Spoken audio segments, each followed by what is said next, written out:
மறுகொழுந்து மங்கை. அத்தியாயம் 13. சலனம். அந்த புறத்தில் மேகலா மிகுந்த மன சஞ்சலத்துக்கு உள்ளாகியிருந்தாள். அச்சுத பட்டரின் உறவினருக்கு நிலம் அளிக்க அவள் ஏற்பாடு செய்தது பெரும் குழப்பத்தை உண்டாக்கிவிட்டதாக கிடைத்த செய்தி அவள் கோபத்தை கிளறியது.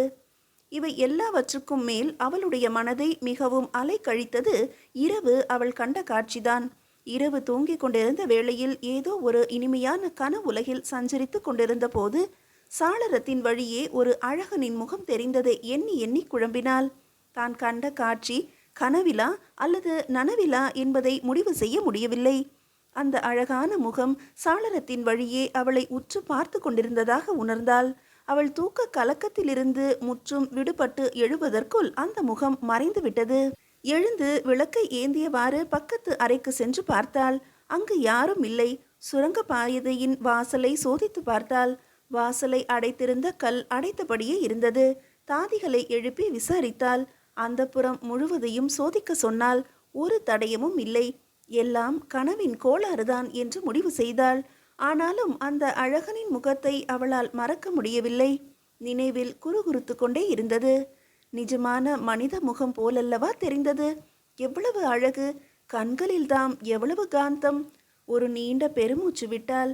கொஞ்ச நாட்களாகவே ஹம்சதூளிகா மஞ்சம் கூட அவளை துன்புறுத்தியது. அவளுடைய இளமையும் தெம்பும் மனதில் குறுகுறுப்பை உண்டாக்கி கொண்டிருந்தன. அவள் மாபெரும் பல்லவ சாம்ராஜ்யத்த இளவரசனின் மனைவி, வருங்கால மகாராணி. அவளுடைய கண் அசைப்பிற்கு சாம்ராஜ்யமே நடுங்கும். பூர்வீகத்தில் அவள் ஒரு சாதாரண நாட்டியக்காரி. அரண்மனை வாழ்வு கிட்டிய பிறகு அவளுக்கு ஏற்பட்டு விட்ட ஆணவமும் திமிரும், ஓ பல்லவ சாம்ராஜ்யமே அவளுடைய சொல்லுக்கு கட்டுண்டு கிடக்க வேண்டும் என்ற பேராசை. ஏழை குடும்பத்தில் பிறந்து வறுமையே துணையாக வளர்ந்தவள்தான். அதிர்ஷ்டம் அவளை அரண்மனைக்கு இழுத்து வந்தது. கடந்த காலத்தை எவ்வளவு இலகுவில் மறந்துவிட்டாள். தன்னுடைய வாழ்க்கையை அவள் வகுத்து கொண்ட சாமர்த்தியத்தில்தான் அவளுக்கு எவ்வளவு நம்பிக்கை. 4 ஆண்டுகளுக்கு முன்பு சேர நாட்டிலிருந்து ஒரு குறிக்கோளுடன் தான் அவளை பல்லவ நாட்டிற்கு அழைத்து வந்தாள் அவளுடைய தாயார் கோமலவல்லி. காஞ்சி நகர் கலைகளுக்கு புகழ் பெற்றிருந்ததால் அங்கு வளமான வாழ்வு கிட்டும் என்ற நம்பிக்கையில் வந்தார்கள். நம்பிக்கை வீண் போகவில்லை. மேகலாவின் நாட்டியத்திற்கு காஞ்சி நகரில் நல்ல வரவேற்பு கிடைத்தது. ஒரு நாள் கைலாசநாதர் கோயில் உற்சவத்தின் போது முன் மண்டபத்தில் சன்னதிக்கு எதிரே மேகலா நடனமாடிக்கொண்டிருந்தாள். அன்று பல்லவ சக்கரவர்த்தி திடீரென்று கோயிலுக்கு விஜயம் செய்தார். கூடவே இளவரசன் சித்திரமாயனும் சென்றிருந்தான். அப்படி ஒரு சந்தர்ப்பத்தை தான் மேகலாவின் தாயார் கோமலவல்லி எதிர்பார்த்திருந்தாள். மன்னரும் இளவரசரும் ஆசனங்களில் அமர்ந்த போது மகளின் கையை கிள்ளி சாமர்த்தியமாக நடந்து கொள் என்று அறிவுரை கூறினாள். மேகலா சக்கரவர்த்தியை பணிந்து வணங்கிவிட்டு இளவரசனை வணங்க குனிந்த போது பார்வையால் அவனை மெல்ல வருடினாள். மண்டபத்தினுள் வந்ததிலிருந்தே மேகலாவின் ஒய்யாரத்தையும் கட்டுடலையும் கண்டு கிறங்கி போயிருந்தான் சித்திரமாயன். வணங்கும் பாவனையில் மேலாக்கை மெல்ல நழுவவிட்டு கண்களால் அவனை வளைத்த போது சித்திரமாயன் குழைந்து போனான். அவளுடைய தந்த கடைசல் மேனி அழகும் பூசியிருந்த வாசனையின் சுகந்தமும் அவனை மயக்கின. அவனுடைய பாதங்களை தொட்டு வணங்குவதற்கு குனிந்த மேகலா நிமிர்ந்த போது வேண்டுமென்றே தோள்கள் இரண்டையும் குறுக்கினாள். அப்போது கச்சையில் சிக்குண்டு இறுகி இருந்த கலசங்கள் இரண்டும் கழுத்துக்கு கீழே திமிரியவாறு வெளியே புடைத்தன. அந்த காட்சியில் சிக்குண்ட சித்திரமாயனின் கண்களில் போதை ஏறத் தொடங்கியது. ஒரு கணம்தான். மறுகணம் மேகலா எழுந்து மண்டபத்தின் நடுவே நடனமாடும் சதுக்கத்தில் போய் நின்றாள். சற்று நேரத்தில் சக்கரவர்த்தி எழுந்துவிடவே சித்திரமாயனும் கூடவே எழுந்து செல்ல வேண்டி வந்துவிட்டது. அன்று இரவே சித்திரமாயனுக்காக மேகலாவிடம் வானராயன் தூது சென்றான். இந்த மாதிரி காரியங்களில் எல்லாம் மேகலாவின் தாயாருக்கு எப்படி நடந்து கொள்ள வேண்டும் என்று தெரியும். வானராயனை கடிந்து பேசி அனுப்பிவிட்டாள். அவளுடைய எண்ணமெல்லாம் இளவரசனை கொஞ்சம் அலைக்கழித்து பின் சம்மதிக்க வேண்டும் என்பதுதான். சித்திரமாயனை தங்கள் வலைக்குள் நிரந்தரமாக சிக்குண்டு கிடக்கும்படி செய்துவிட வேண்டும் என்ற பேராசை அவளுக்கு. ஓ, ஒரு நாட்டியக்காரிக்கு அவ்வளவு திமிரா என்று சீறினான் சித்திரமாயன். கலைக்காகவே வாழ்கிறவளாம் என்றான் வானராயன். ஆ, கலை, இதுவும் ஒரு கலைதான் என்று சொல்ல வேண்டியதுதானே? நான் எவ்வளவோ சொன்னேன். தாய்க்காரியிடம் பல்லவ ராஜகுலத்தின் அபிமானம் கிடைத்தால் ராஜபோகத்தில் வாழலாம் என்றும் கூறினேன். அதற்கு அவள் என்ன சொன்னாள்? கலைதான் வாழ்க்கையாம். நாட்டிய கலைக்காக அவளுடைய குடும்பம் வாழ்க்கையை அர்ப்பணித்திருக்கிறார்களாம். சீச்சி, உனக்கு வெட்கமாக இல்லை இதை சொல்ல? கேவலம் ஒரு நாட்டியக்காரி என்னை அவமதித்திருக்கிறாளே என்று கோபத்தில் இறைந்தான் சித்திரமாயன். இளவரசே, இன்று மட்டும் பொறுத்திருங்கள். நாளை இரவு மேகலா உங்கள் அந்தரங்க மண்டபத்தில் வந்து சேர்வாள். எப்படியும் அவளை கொண்டு வந்து சேர்க்கிறேன் என்று உறுதி கூறிவிட்டு சென்றான் வானராயன். இந்த விஷயத்தில் சித்திரமாயன் சற்று அவசரப்பட்டு விட்டான். கொஞ்சம் பொறுத்திருந்தால் மேகலா தானாகவே அவனை நாடி வந்திருப்பாள். அவனுடைய அவசர புத்தியும் ஆத்திரமும் பல்லவ நாட்டு வரலாற்றையே திசை திருப்பிவிடும் என்று அவன் அப்போது உணரவில்லை. மேகலாவின் சௌந்தரியம் அவனுடைய அறிவை மழுங்க வைத்துவிட்டது. மறுநாள் இரவு வானராயன் தன் சொல்லை நிறைவேற்றிவிட்டான். மேகலாவை பலாத்காரமாக கடத்தி கொண்டு போய் சித்திரமாயனிடம் ஒப்படைத்தும் விட்டான். தன்னுடைய அந்தரங்க மண்டபத்தில் மேகலாவிடம் வெறியை தனித்து கொண்ட சித்திரமாயன் அந்த விஷயம் வழக்கம் போல யாருக்கும் தெரியாமலேயே போய்விடும் என்று எண்ணினான். ஆனால் கோமளவள்ளி தன் மகளுடன் பல்லவ மன்னரிடமே நீதி கேட்டு வந்தபோது சித்திரமாயன் திடுக்கிட்டு விட்டான். அந்த சம்பவம் இப்படி திசை திரும்பும் என்று தெரிந்திருந்தால் மேகலாவின் உடலை அரண்மனை அகழியில் வீசி எறிந்து முதலைகளுக்கு இரையாக்கியிருப்பான். அதற்கு முன் எத்தனையோ பெண்கள் கற்பழிக்கப்பட்டு அப்படித்தான் யாருக்கும் தெரியாமல் மறைந்து போனார்கள். உண்மையை அறிந்த பல்லவ சக்கரவர்த்தி திகைத்து போனார். அரண்மனையில் மன்னரின் முன்னிலையில் அந்தரங்கமாக விசாரணை நடைபெற்றது. முதன் மந்திரி தரணி கொண்ட போசர் மட்டுமே உடனிருந்தார். மேகலா தலைவிரி கோலமாக நின்றாள். கோமளவள்ளி மிகுந்த பிரயாசைப்பட்டு கண்ணீரை வரவழைத்து கொண்டிருந்தாள். இந்த சம்பவத்தை காரணமாக வைத்து பெரும் பொருளை மன்னரிடமிருந்து பெற்றுவிட வேண்டும் என்பதுதான் அவளுடைய திட்டம். மன்னர் மேகலாவை பார்த்து சொன்னார், பெண்ணே, உனக்கு பெரும் அநீதி நேர்ந்துவிட்டது. இதற்கு பிராயச்சித்தமாக நீ என்ன வேண்டுகிறாயோ அதை செய்கிறேன். இதை கேட்டதும் கோமளவள்ளி பரபரப்படைந்தாள். என்ன கேட்பது, எவ்வளவு கேட்பது என்று புரியாமல் தவித்தாள். யானை அளவுக்கு பொன் கேட்கலாமா? ஒரு சிறு ராஜ்யத்தையே கேட்கலாமா? தன் மகள் என்ன கேட்கப் போகிறாளோ என்பதை அறிய மிகுந்த ஆவலுடனும் பரபரப்புடனும் மேகலாவை கூர்ந்து பார்த்தாள். மேகலா ஏதும் சொல்லாமல் மௌனமாக நின்றாள். மன்னர் மீண்டும் சொன்னார், சொல் பெண்ணே, உனக்கு வேண்டியதை கேள். இதற்கு நான் எப்படி பிராயச்சித்தம் செய்யட்டும்? பல்லவ நாட்டில் நீ இழக்கக்கூடாததை இழந்து நிற்கிறாய். இதற்கு என்ன செய்து நான் ஈடு செய்ய முடியும்?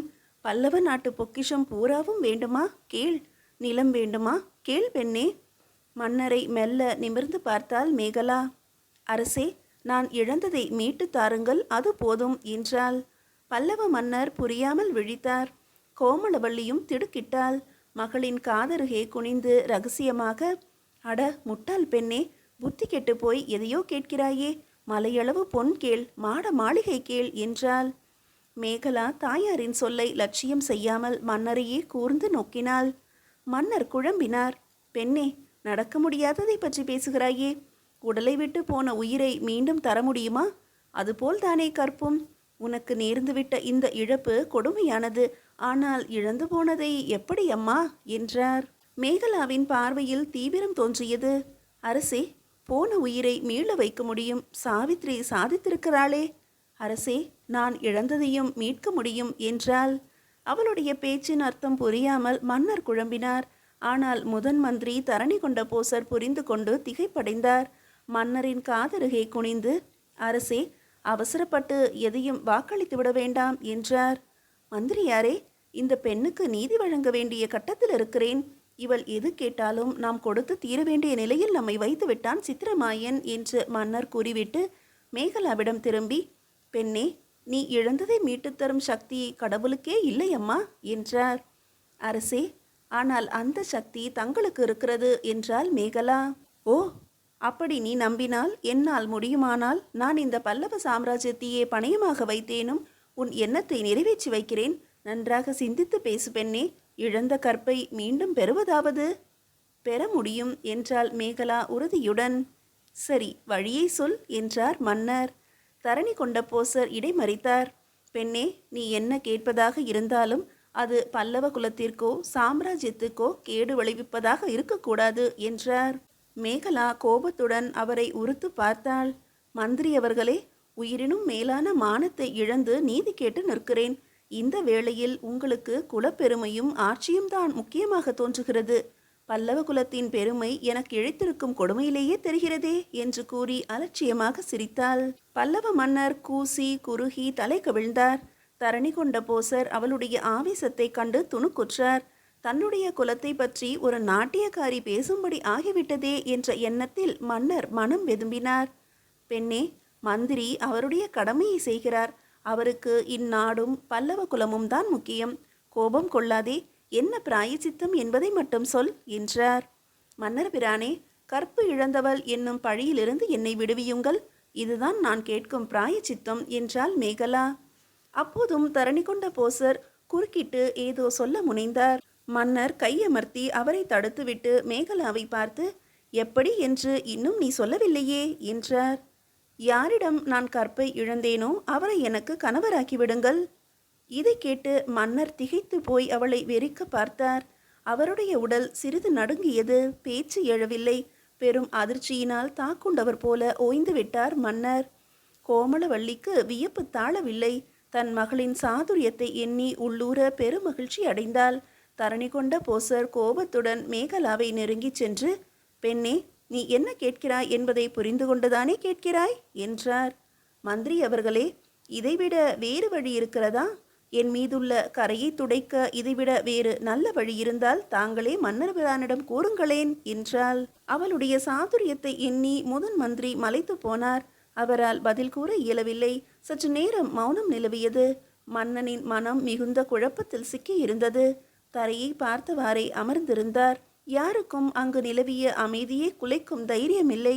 மன்னர் மெல்ல தலை நிமிர்ந்தார். அவருடைய முகம் களை இழந்து சோம்பி இருந்தது. மேகலாவை பார்த்து, பெண்ணே, உன் எண்ணத்தை நிறைவேற்றி வைக்கிறேன் என்றார். மேகலா பாய்ந்து சென்று தரையில் வீழ்ந்து மன்னரின் பாதங்களை வணங்கி எழுந்தாள். மன்னர் அவள் தலை மீது கையை வைத்து ஆசிர்வதித்தார். அந்த திருமணத்திற்கு அரச சபையிலும் அரண்மனையிலும் மிகுந்த எதிர்ப்பு எழுந்தது. ஆனால் மன்னரின் ஆணையை யாரும் மீற முடியாதே. தரணி கொண்ட போசர் மட்டும் மன்னரை தனியே சந்தித்து பேசினார். அரசே, எந்த ஸ்தானத்திற்கும் ஒரு தகுதி வேண்டும். அந்த பெண் தங்களுடைய மருமகளாக மட்டும் வரவில்லை, இந்த நாட்டின் வருங்கால மகாராணியாகவும் ஆக போகிறவள். ஒரு கூத்தாடியை மகாராணியின் அந்தஸ்தில் வைப்பது நாட்டுக்கும் நல்லதல்ல. அவளுடைய தகுதிக்கு ஏற்ற புத்திதான் அவளுக்கு இருக்கும் என்றார். மன்னர் சிரித்தார். மந்திரி அவர்களே, நம்மையெல்லாம் ஒரு இக்கட்டான நிலையில் கொண்டு வந்து நிறுத்தி தனக்கு வேண்டியதை சாதித்து கொண்டாளே, இதிலிருந்தே அவளுடைய சாதுரியம் தெரியவில்லையா? வெறும் சாதுரியம் ஆபத்தானது அரசே. அவளுடைய மனம் பேராசை கொண்டது. நல்ல மனமும் குணமும் குலத்தோடு வளர்பவை. இவள் சேர நாட்டிலிருந்து பிழைப்பை தேடி இங்கு வந்தவள். சாதாரண நாட்டியக்காரி. மந்திரி அவர்களே, இனி நாம் செய்வதற்கு ஒன்றும் இல்லை. ஒரு கூத்தாடிதான் அரியணையில் அமர வேண்டும் என்று இந்த நாட்டின் தலைவிதி இருக்குமானால் அதை யாரால் மாற்றியமைக்க முடியும் என்றார் மன்னர். மேகலாவின் அதிர்ஷ்டமும் சாமர்த்தியமும் அவளுக்கு உயர்ந்த அந்தஸ்தை அளித்தன. இளவரசனின் மனைவி வருங்கால மகாராணி என்பதால் ஆட்சியில் பலர் அவளுடைய அபிமானத்தை பெற முயன்றனர். மெல்ல மெல்ல அவளும் ஆட்சியில் தலையிட முனைந்தாள். அவளுடைய கவர்ச்சியிலும் பேச்சு சாதுரியத்திலும் கட்டுண்டு கிடந்த சித்திரமாயன் அவளுடைய சொல்லுக்கு தடையேதும் கூறுவதில்லை. சக்கரவர்த்தி போர்க்களம் புறப்பட்ட போது ஆட்சி பொறுப்பை மகாராணி பிரேமவர்தினியிடம் ஒப்படைத்ததைக் கண்டு மேகலா உள்ளூர பொறுமினாள். கிழட்டு வயதில் இளையராணியின் மோகம் மன்னனுக்கு இன்னும் தணியவில்லை. இளவரசர் நீங்கள் இருக்கும்போது ஆட்சி பொறுப்பை உங்கள் சின்னம்மாவிடம் ஒப்படைப்பானேன்? உங்கள் தந்தைக்கு உங்கள் மீது அவ்வளவு நம்பிக்கை என்றாள். சித்திரமாயனின் தன்மானம் கிளர்ந்து எழுந்தாலும் சக்கரவர்த்தியின் ஆணையை மீற முடியாதே. எல்லாம் எவ்வளவு காலத்திற்கு? கொஞ்சம் பொறு. நான் பட்டம் சூடியதும் நீதானே மகாராணி என்று சமாதானப்படுத்தினான். பிறகு சொன்னான், இப்போதே நீ மகாராணி மாதிரிதானே ஆணைகளை பிறப்பிக்கிறாய். நான் என்ன கட்டளையிட்டாலும் சின்னம்மாவின் அனுமதி இருந்தால்தானே இந்நாட்டில் நிறைவேறும் என்று அழுத்து கொண்டாள் மேகலா. அவளுக்கு அப்போதே தான் மகாராணி ஆகிவிட வேண்டும் என்னும் பேராசை கொழுந்து விட்டு எரிந்தது. பல்லவ நாட்டு மக்கள் அவளை விரும்பவில்லை என்பதையும் அவள் உணர்ந்தே இருந்தாள். சேர நாட்டிலிருந்து பிழைக்க வந்த ஒரு கூத்தாடி தங்களுக்கு மகாராணியாக வரப்போவதை மக்கள் விரும்பவில்லை. வீதியில் அவள் பல்லக்கில் செல்லும் போது மக்களின் முகங்களில் தோன்றிய வெறுப்பும் அலட்சியமும் அவளுக்கு கோபத்தை மூட்டின. மகாராணி பிரேமவர்தினியோடு அவள் நகருக்குள் செல்ல வேண்டிய சந்தர்ப்பங்களில் மக்கள் அவளை அலட்சியப்படுத்திவிட்டு மகாராணியிடம் காட்டும் மரியாதையைக் கண்டு மனம் புழுங்குவாள். மேலும் அவளுக்கு மகாராணியின் அழகிலும் கம்பீரத்திலும் பொறாமை எழுந்தது. மேகலாவிற்கு ஒரு நாட்டியக்காரிக்கு வேண்டிய நளினமும் உடற்கட்டும் இருந்தனவே தவிர ஒரு சாம்ராஜ்யத்தின் மகாராணிக்கு இருக்க வேண்டிய ஒய்யாரமும் கம்பீரமும் அவளுக்கு இல்லை. ஒரு அழகு பொம்மையைப் போல் இருந்தாள் மேகலா. சித்திரமாயன் விளையாடுவதற்கு ஏற்ற பொம்மை அவள். ஆனால் நாட்டின் மகாராணிக்குள்ள தகுதி இல்லையே. மகாராணி பிரேமவர்தினியின் கம்பீரம் அவளை அச்சுறுத்தும். நான் இந்நாட்டின் மகாராணியாக முடிசூட வெகு காலம் ஆகாது. அப்போது இந்த பிரேமவர்தினியை வைக்கும் இடத்தில் வைக்கிறேன், என் காலில் விழுந்து கெஞ்ச வைக்கிறேன் என்று கருவிக்கொண்டாள். பல எண்ணங்களால் அலை கழிக்கப்பட்டு கண்ணயர்ந்த மேகலா கனவுலகில் சஞ்சரித்து கொண்டிருந்த போதுதான் உதயச்சந்திரனின் முகம் சாளரத்தின் ஊடே தெரிந்தது. ஓ, அந்த முகத்தை கண்டதுமே மனம் ஏன் அப்படி துள்ளியது? பரவசமான உணர்வு உடல் முழுவதும் பரவிய விந்தைதான் என்ன? அந்த முக தரிசனம் கூட ஒரு கணம் தானே கிடைத்தது. அன்று இரவு அதன் பின் அவளால் உறங்க முடியவில்லை. அந்த முகத்தை எண்ணி எண்ணி உள்ளூர ஒரு ஆனந்த நிலையில் லயித்தாள். காலையில் மஞ்சத்திலிருந்து எழுந்தபோது சோர்வு அவளை பீடித்திருந்தது. மீதியை அடுத்த அத்தியாயத்தில் காணலாம்.